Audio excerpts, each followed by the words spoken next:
First of all, sir, if I could, I'd like to underline your comment about the specificity of the degradation of the Russian forces. Much of the Russian military has not been affected negatively by this conflict. One of those forces is their undersea forces. It's hard to talk in public, as you well know, sir, about undersea warfare and our efforts in that regard. But I can say that the Russians are more active than we've seen them in years, and their patrols into the Atlantic and throughout the Atlantic are at a high level. Most of the time, at a higher level than we've seen in years. And this is, as you pointed out, despite all of the efforts that they're undertaking inside Ukraine.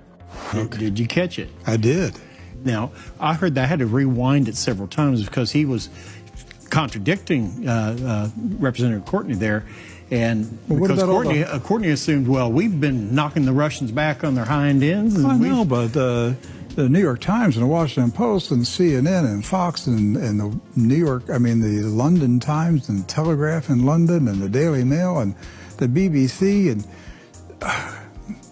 all the Western media, Doc, they've been telling us every day for a year the Russians are losing, they're bleeding, their troops are deserting, Ukraine is winning, the Russian army is going to collapse, there's mutiny.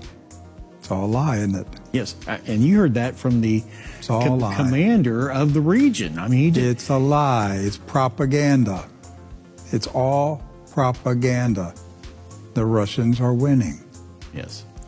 And the only reason the Ukrainians are still there is that the Western nations have spent hundreds of billions of dollars collectively to prop up a corrupt government run by Zelensky, who is stealing unknown amounts of money, he and his generals.